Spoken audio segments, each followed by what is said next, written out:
2026년 4월 15일 수요일 구역공과 준비합니다. 제목은 지금이 하나님의 때. 우리는 하나님의 때를 기다리죠. 그리고 그를 위해 사모하고 기도도 참 많이 합니다. 근데 만약에 지금이 하나님의 때라면 이때 할 일은 뭔가요? 이때 할 일은 용기를 내어서 발걸음을 옮겨야 되고 앞으로 전진해야 되겠죠. 많은 사람들은 하나님의 때를 고대하면서 정작 하나님의 때가 되었을 때 아무것도 하지 않는 분들이 더러 있어요. 하나님의 때가 되었다면, 하나님의 그 때가 되었을 때 우린 그 입을 열어 말해야 되고 또 믿음의 고백도 해야 되고 발걸음을 앞으로 옮겨서 믿음의 전진도 해야 된다. 그런 제목을 그런 마음을 가지고 제목을 이제 이렇게 달아봤습니다. 지금이 하나님의 때라면, 그럼 좀 질문 너무 길어져 가지고 좀 줄여 가지고 지금이 하나님의 때, 그렇게 달아봤습니다. 도입 예화는 멍석이 깔렸을 때 누가 무대에 설까? 멍석을 깔아줘도 일을 하지 않는데 늘 하는 말이 멍석을 깔아줘야지, 그런 말만 많이 한다는 거죠. 하나님의 때 우리가 다 되어지게 하옵소서 기도하는데, 지금이 하나님의 때라면 지금 할 일은 무엇일까? 자, 그 에스더 7장 1절부터 10절까지 말씀인데 4절까지 말씀을 보시면, 왕이 하만과 함께 또 왕후 에스더의 잔치에 가니라. 왕이 이 둘째 날 잔치에 술을 마실 때 다시 에스더에게 물어 이르되, 왕후 에스더여, 그대의 소청이 무엇이냐? 곧 허락하겠노라. 그대의 요구가 무엇이냐? 곧 나라의 절반이라 할지라도 시행하겠노라. 왕후 에스더가 대답하여 이르되, 왕이여, 내가 만일 왕의 목전에서 은혜를 입었으며 왕이 좋게 여기시면 내 소청대로 내 생명을 내게 주시고 내 요구대로 내 민족을 내게 주소서. 나와 내 민족이 팔려서 죽임과 도륙함과 진멸함을 당하게 되었나이다. 만일 우리가 노비로 팔렸더라면 내가 잠잠하였으리다. 그래도 대적이 왕의 손해를 보충하지 못하였으리다 하니. 3절 보시면 아주 담대하게 에스더가 나의 생명과 우리 민족을 구원해달라, 이렇게 왕에게 요청합니다. 예, 하나님은 요 앞선 장을 보시면 이제 에스더가 죽으면 죽으리다라고 하면서 기도하죠, 그죠? 하나님은 간구를 통하여 위기를 지나가게 하십니다. 그러니까 간구를 했는데 드디어 때가 지금 온 거예요. 그 때가 되어서 지금 그 에스더가 아주 용기 있게 자기의 소청을 왕께 아뢰는 것입니다. 자, 왕은 에스더에게 다시 한번 그의 무엇입니까? 소원을 묻죠. 에스더는 자기의 생명과 자기 민족의 생명을 구해달라고 간구합니다. 자, 성도는 위기의 때 뭡니까? 침묵하는 자가 아니라 믿음으로 간구하는 자가 되어야 한다. 이 구절에서 우리가 그와 같은 교훈을 볼 수 있습니다.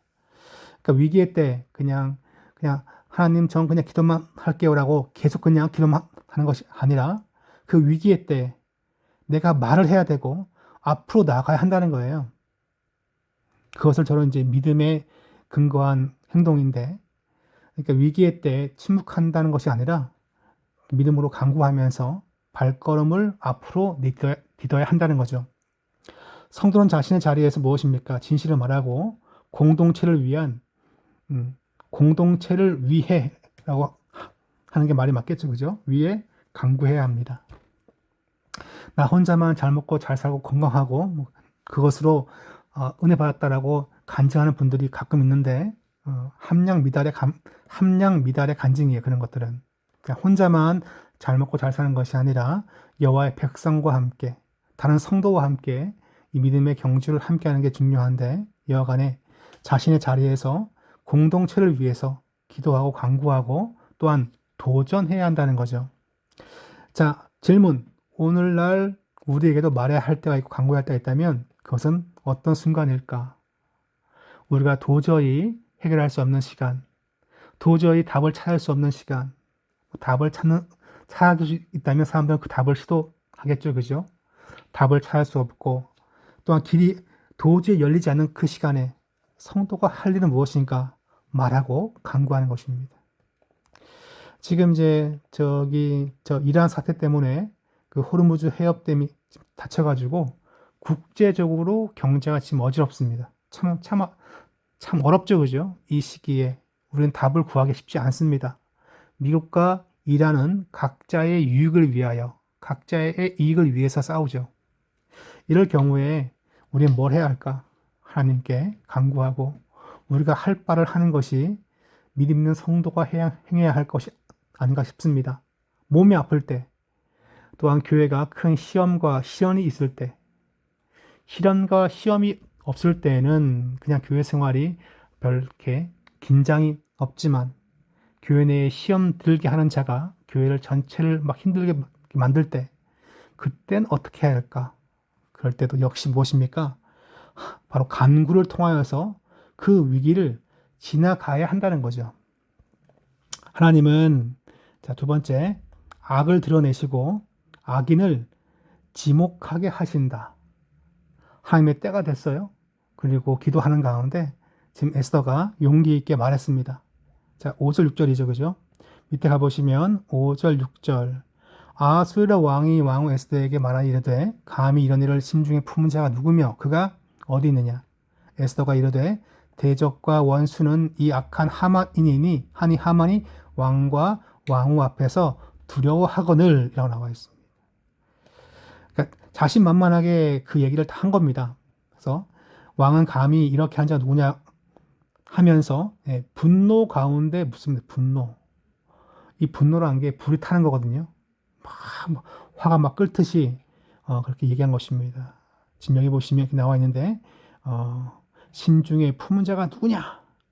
그랬더니 이제 왕이 심히 화를 내고 있는 그 모습을 볼 수 있습니다. 화를 냈다는 그 증표가 뭡니까? 봤더니 바로 진영에 보면 나와 있죠, 그죠? 노하여 일어나서라고 나와 있고 그 다음에 이제 하만에 대해서 즉결 처분 내리는 것을 볼 수 있습니다. 그 뒤에 있는 구절 보시면 자 앞에 봅시다. 하만은 자 일단 하만을 가리켜서 대적과 원수는 이 악한 하만이라고 밝히고 오래 감추어져 있던 악도 하나님의 때가 되면 반드시 뭡니까? 드러난다. 반드시 드러난다가 답이겠죠. 오래 감추어져 있던 악, 그 누구도 밝히지 않을 악, 뭐 국회의원이라든가 혹은 뭐 대통령도 악을 감추고 자기의 권력을 가지고 죄악된 것을 드러나지 않게 열심히 노력합니다. 이런 시대에 그런 악이라 할지라도 하나님의 때가 되면 무엇입니까? 반드시 다 드러나는 거죠. 그래서 지금 정권을 싫어하는 사람들은 막 열심히 대통령을 또 많이 비판도 하거든요. 빨리 재판받으라고 하는데 여하간에 어떠한 사람이라도 지금은 감춰져 있다 할지라도 세월이 10년, 20년 지나면 전 그것을 하나님의 때라고 말하고 싶습니다. 하나님의 때. 그때가 되면 무엇입니까? 반드시 다 드러나게끔 되어 있습니다. 에스더가 하만을 밝히는 일은 에스더가 하만을 밝히는 일, 그 일은 위험한 겁니까? 아니면 또한 필요한 겁니까? 네, 필요하죠. 그죠? 자기와 자기 민족을 살리기 위해서. 그렇지만 실패하면 뭡니까? 자기가 된통 당합니다.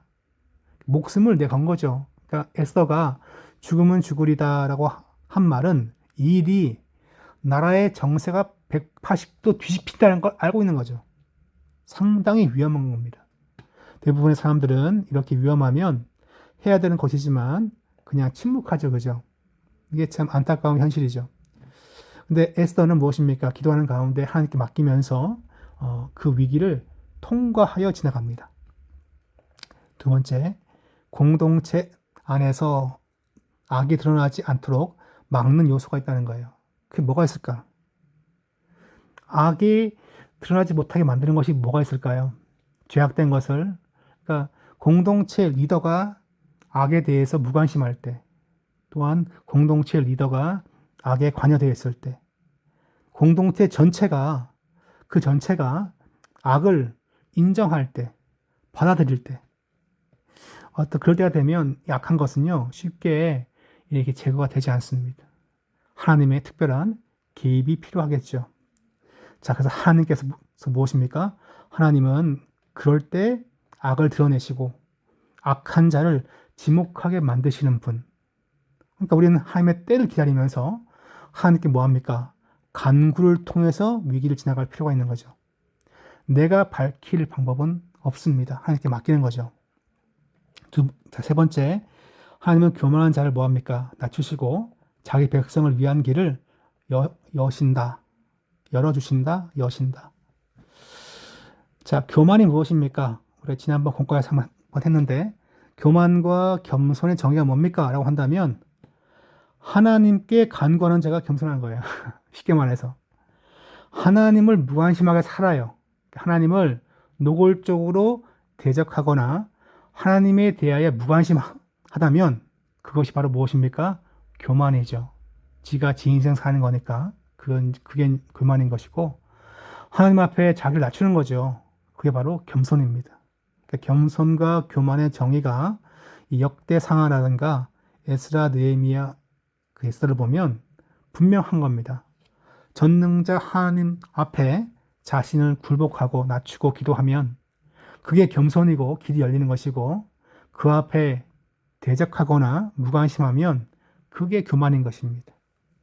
자, 왕이 분노하여 하만은 성경을 안 읽었죠, 그죠? 7절 가볼까요? 왕이 노하여 일어나서 잔치자리를 떠나 왕국 후원으로 들어가니라. 하만이 일어나서 왕후 에스더에게 생명을 구하니 이는 왕이 자기의 벌을 내리기로 결심한 줄 알미더라. 왕이 후원으로부터 잔치자리에 들어오니 하만이 에스더가 앉은 걸상 위에 엎드렸거늘 왕이 이르되 저가 궁중 내 앞에서 왕후를 강간까지 하고자 하는가 하니 보통 이 걸상이 긴 카우치입니다. 카우치. 근데 보통 그 고대인들은 의자에 앉을 때 허리를 세우는 것이 아니라 비스듬하게 누워 있습니다. 그러니까 이 카우치에 걸쳐가지고 막 엎드려 있는 거예요. 제발 좀 봐달라고. 그러니 멀리서 봤을 때 이런 장면으로 오해가 된 거죠. 이 말이 왕의 입에서 나오매 무리가 하만의 얼굴을 싸더라. 왕이 모신 내시 중 하르보나가 왕에게 아뢰되 왕을 위하여 충성된 말로 고발한 모르드게를 달고자 하여 하만의 높이가 50규빗 된 나무를 준비하였는데 이제 그 나무가 하만의 집에 섰나이다. 어젯밤에 모르드게가 예전에 큰 공 세웠음을 이제 다시 한번 알게 되었는데 이 타이밍이 상당히 절묘한 거죠, 그죠? 하나님께서 타이밍을 맞추어서 역사하실 때 그때가 하나님의 때라는 거죠. 10절 모르드게를 매달려고 한 나무에 하만을 다니 왕의 노가 그치니라. 심히 분노했다는 것을 잘 보여주고 있습니다. 앞에 가시면 왕이 분노하여 하만을 왕후 앞에 엎드려 살려달라고 애원하였습니다. 앞선 장에서는 유다인들을 죽이려고 작당했는데 이젠 정반대로 무엇입니까? 하나님이 개입하니까 이 교만한 자가 낮추어지고 그 백성은 피할 길을 얻게 된 것입니다. 하만은 스스로 높아졌다가 하나님의 때에 가장 낮고 수치스러운 자리로 떨어졌다. 장대에 매달려 죽은 겁니다. 하만이 자신이 세운 뭡니까? 장대가 우리 자신을 위한 심판의 도구가 되었습니다.